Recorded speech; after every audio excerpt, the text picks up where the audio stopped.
إن أريد إلا الإصلاح ما استطعت وما توفيقي إلا بالله۔ اسی پر حکمت کتاب میں سے سورۃ الحجرات کی پہلی آیہ مبارکہ کا ایک حصہ بترجمہ تلاوت کیا ہے۔ رسول اللہ صلی اللہ علیہ وسلم کی حدیث مبارکہ ہے، آپ نے فرمایا کہ مسلمان ایک جسم کی مانند ہوتے ہیں۔ جس طرح جسم کے ایک حصے میں تکلیف ہو تو اس تکلیف سے پورا جسم متاثر ہوتا ہے، اسی طرح اگر مسلم معاشرے کا کوئی فرد کسی پریشانی میں، دکھ تکلیف میں مبتلا ہو جائے تو اہل ایمان کو چاہیے کہ وہ اس کے ساتھ اظہار ہمدردی کرے اور اس کے ساتھ پیش آنے والے معاملے میں اس کا معاون و ممد بن جائے۔ انسان پر آزمائشیں، پریشانیاں، دکھ تکلیف آتے رہتے ہیں، لیکن اس سے بڑھ کر انسان کے لیے پریشانی کا، آزمائش کا، دکھ اور تکلیف کا باعث کوئی اور عمل نہیں کہ ایک مسلمان کا انتہائی قریبی عزیز وہ اس دنیا سے رخصت ہو جائے۔ جب کوئی مسلمان اس دنیا سے رخصت ہوتا ہے تو ہم مرحلہ بمرحلہ کتاب الجنائز کے احکام خطبات جمعۃ المبارک میں سنتے ہوئے یہاں تک پہنچے ہیں کہ ایک مرحلہ آتا ہے کہ لواحقین، ورثاء، میت کے گھر والوں کے ساتھ اظہار تعزیت کرنا۔ ہمارے ہاں ایک لفظ بڑا مشہور ہے کہ ہم کہتے ہیں ہم اس کے ہاں افسوس کرنے گئے تھے۔ افسوس نہیں ہوتا، یہ تو اللہ تعالیٰ کا فیصلہ ہے۔ قرآن مجید میں اللہ رب العالمین ارشاد فرماتے ہیں کہ جب کسی نفس کا مقررہ وقت آ جاتا ہے تو ایک لمحہ بار کی تقدیم و تاخیر نہیں کی جاتی، جہاں جیسے جب اس کی وفات کا وقت اللہ نے لکھا ہے اس نے اسی وقت اللہ رب العالمین سے اسی طریقے سے ملاقات کرنی ہے۔ تو افسوس نہیں کیا جا سکتا۔ تعزیت کرنے کا حکم، تعزیت کے الفاظ محمد کریم صلی اللہ علیہ وسلم نے امت کو سکھائے ہیں۔ اللہ کے نبی علیہ السلام کے صحابی ہیں سیدنا انس بن مالک رضی اللہ عنہ، کہتے ہیں کہ من عز اخاہ المؤمن، جس نے اپنے مومن بھائی کی عزت کی، اپنے مومن بھائی کے دکھ درد تکلیف میں اس کے ساتھ کھڑا ہو گیا، فی مصیبتی، اس پر جو مصیبت آئی ہے، اس پر جو پریشانی کے پہاڑ ٹوٹے ہیں، اگر کوئی مومن کسی دوسرے مومن کے ساتھ اظہار ہمدردی کرتا ہے، کساہ اللہ حلۃ حضراء، قیامت کا دن ہوگا، اللہ تعالی قیامت کے دن اپنے اس مومن بندے کو جو کسی کی مصیبت میں اس کا معاون و ممد بنا ہے، ایسا لباس سبز رنگ کا، ایسا پوشاک اللہ تعالیٰ پہنا دیں گے کہ وہ اس پوشاک میں، اس لباس میں انتہائی خوبصورت محسوس کیا جائے گا۔ اللہ کے پیغمبر صلی اللہ علیہ وسلم نے تعزیت کا جو مسنون طریقہ امت کو بتایا ہے وہ یہ ہے کہ رسول اللہ صلی اللہ علیہ وسلم کی نواسی سیدہ زینب رضی اللہ عنہا کی بیٹی وہ فوت ہو رہی ہیں۔ اللہ کے نبی علیہ السلام کو بلایا گیا، آپ علیہ السلام نے پیغام بھیجا، دوبارہ بلایا گیا اور پھر خبر دی گئی کہ اللہ کے پیغمبر آپ کی نواسی اس دنیا میں اب نہیں رہی۔ تو اللہ کے نبی علیہ السلام اپنی بیٹی سیدہ زینب رضی اللہ عنہا کے گھر آئے اور آ کر اپنی بیٹی سے دعائیہ کلمات کے ساتھ تعزیت کی اور فرمایا انا للہ ما اخذ ولہ ما اعطى وَكُلُّ شَيْءٍ عِنْدَهُ إِلَىٰ أَجَلٍ مُّسَمًّى فَلْتَصْبِرْ وَلْتَحْتَسِبْ۔ اس کا مفہوم یہ ہے کہ جو چیز اللہ تعالیٰ نے دی ہے وہ اللہ کی امانت ہے اور اللہ نے وہ واپس لے لی ہے۔ فَلْتَحْتَسِبْ، اس چیز کی واپسی پر تم اپنے احتساب کے لیے تیار رہو، اپنے آپ کو نافرمانی سے روک لو۔ فَلْتَصْبِرْ، اور اس دکھ اور پریشانی پر صبر کرو،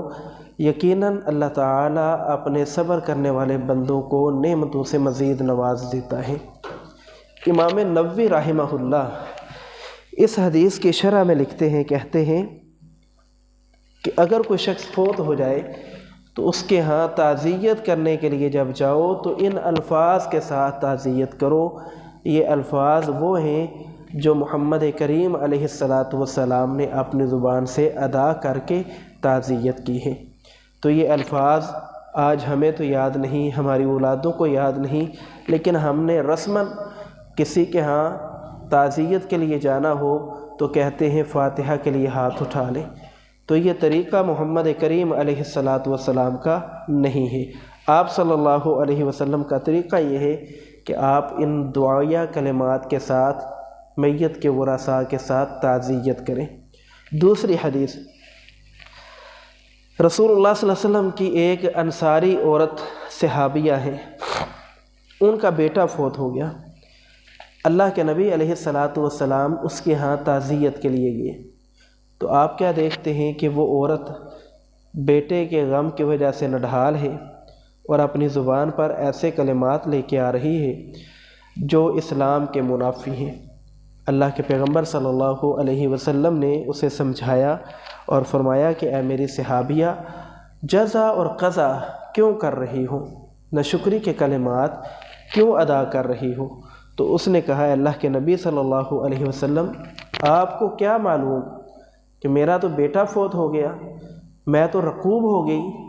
آپ کہہ رہے ہیں کہ تم ایسا نہ کرو۔ اللہ کے نبی صلی اللہ علیہ وسلم نے فرمایا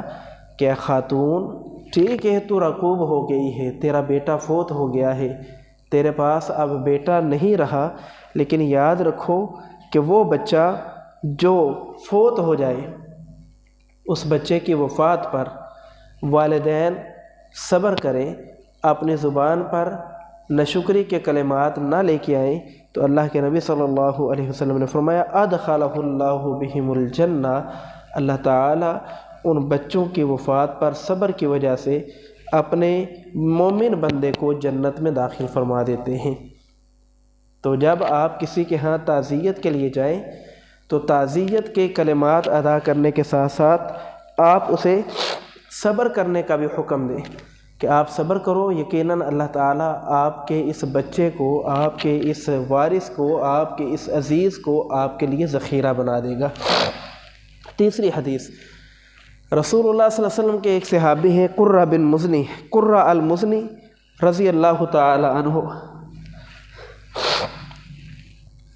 وہ جب مسجد نبوی میں تشریف لاتے تو اپنے ساتھ اپنا چھوٹا بچہ بھی لے کے آتے، انتہائی چھوٹا بچہ۔ اللہ کے نبی صلی اللہ علیہ وسلم اسے صحابہ کے ساتھ بٹھاتے، جو واعظ و نصیحت کی جاتی، اللہ کے نبی جو درس و تدریس کا معاملہ کرتے، تو وہ بچہ بھی رسول اللہ صلی اللہ علیہ وسلم سے استفادہ حاصل کرتا۔ ایک دن آپ نے دیکھا کہ میرا وہ صحابی نہیں آ رہا، آپ علیہ السلام نے اپنے صحابہ سے پوچھا کہ میرے صحابہ وہ شخص اور وہ بچہ نظر نہیں آ رہا، تو رسول اللہ صلی اللہ علیہ وسلم کو بتایا گیا ہے اللہ کے نبی، وہ بچہ جو آپ کے پاس دین کا علم حاصل کرنے کے لیے آتا تھا، وہ بچہ کچھ دن بیمار رہنے کے بعد فوت ہو گیا ہے،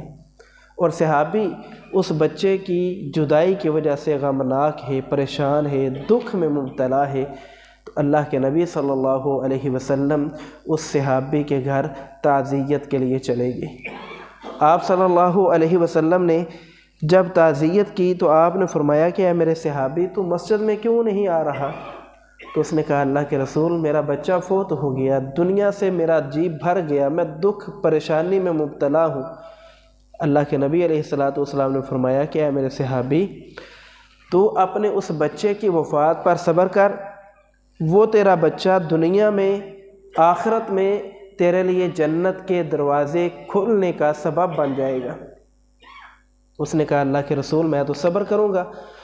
دنیا کا فائدہ تو مجھے نہیں چاہیے، آخرت کا فائدہ چاہیے، مجھے جنت چاہیے، میں اب صبر کروں گا۔ تو اللہ کے نبی علیہ السلام سے ایک صحابی نے پوچھ لیا اللہ کے رسول کیا اس اکیلے کے لیے یہ حکم ہے کہ اس کا بچہ جنت میں دخول کا سبب بنے گا یا ہمارے لیے بھی؟ تو اللہ کے نبی علیہ السلام نے فرمایا بل کلکم، اے میرے صحابہ تم سب صبر کرو، اللہ تعالیٰ تمہاری اولاد کو قیامت کے دن جنت میں داخلے کا ذریعہ اور سبب بنا دے گا۔ ایک اور حدیث ہے رسول اللہ صلی اللہ علیہ وسلم جب ابو سلمہ رضی اللہ عنہ فوت ہو گئے، آپ علیہ السلام سیدنا ابو سلمہ رضی اللہ عنہ کے گھر چلے گئے اور آپ علیہ السلام نے ابو سلمہ کے لیے مغفرت کی دعا کی، آپ تعزیت کر رہے ہیں۔ اور دوسری جو حدیث ہے جو ہم پہلے بھی پڑھ چکے ہیں، اس حدیث میں یہ ہے کہ ابو سلمہ رضی اللہ عنہ کی آنکھیں کھلی ہوئی تھیں، اللہ کے نبی نے ابو سلمہ رضی اللہ عنہ کی آنکھیں بند کر دیں، خواتین نے رونا شروع کر دیا، تو رسول اللہ صلی اللہ علیہ وسلم نے فرمایا کہ زمانہ جاہلیت کے کلمات ادا نہ کرو۔ میت ابھی چارپائی ابھی گھر میں موجود ہے تو اللہ کے نبی علیہ السلام نے تعزیت کی، اور آپ نے تعزیت کرتے ہوئے فرمایا اللہم اغفر لی ابی سلمۃ وارفع درجاتہ فی المہدیین، اے اللہ ابو سلمہ کو معاف کر دے، جنت میں اس کے درجات بلند کر دے، اور اس کے ورثاء میں بہترین اس کے لیے ورثاء پیدا کر دے، واغفر لنا ولہ یا رب العالمین، اے اللہ ہمیں بھی معاف کر اور ابو سلمہ رضی اللہ عنہ کو بھی معاف کر، وافسح لہ فی قبرہ،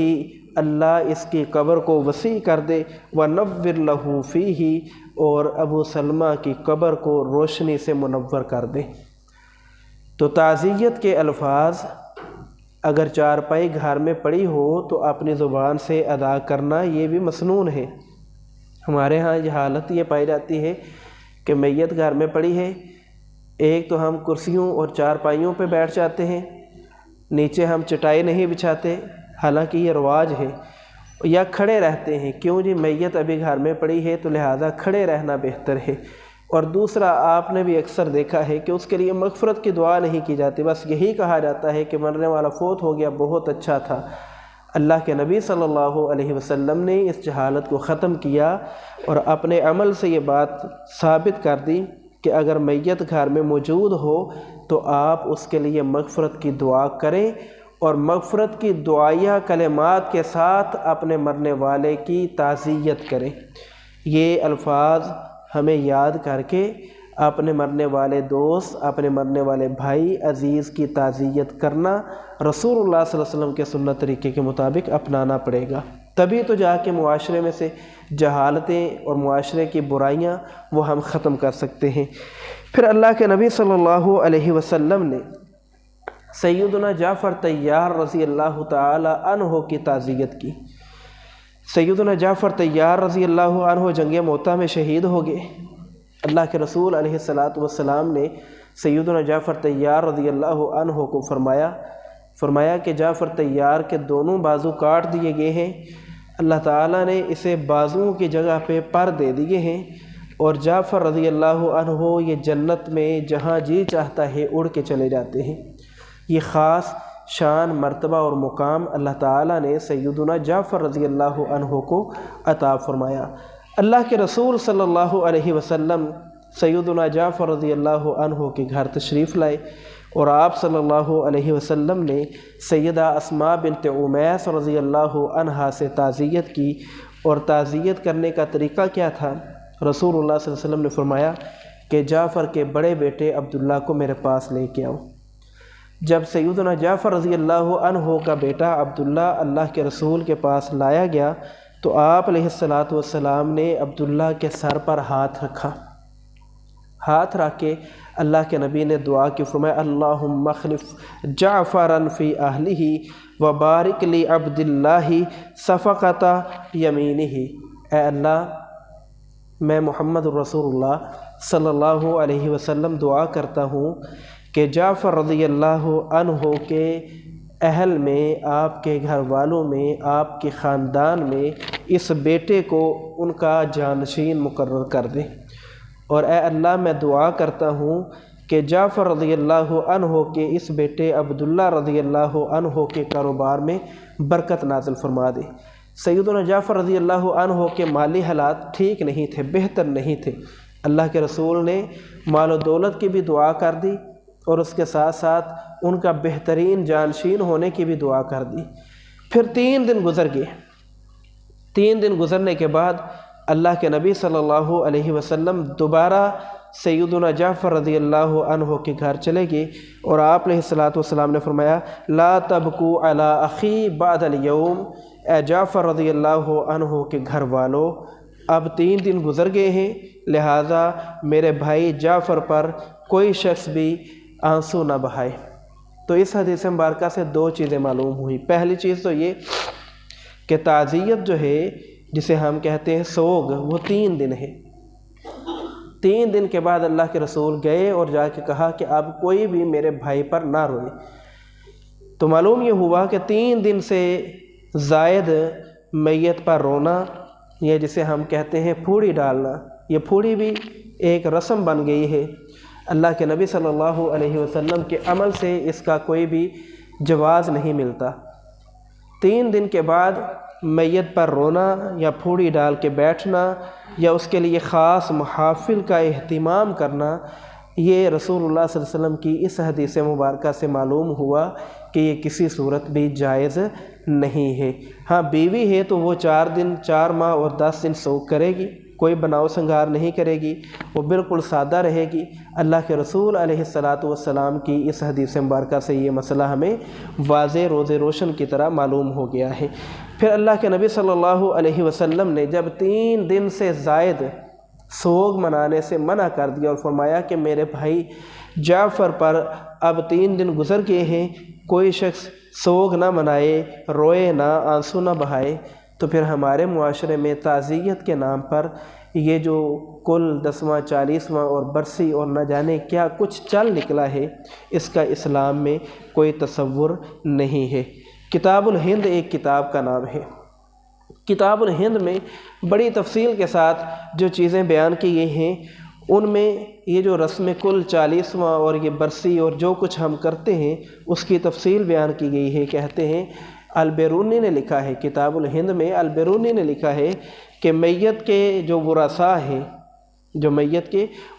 ہیں ان پر سال میں 16 کھانے پکانے لازم ہیں۔ برے صغیر میں جو جہالتیں پائی جاتی ہیں، برے صغیر میں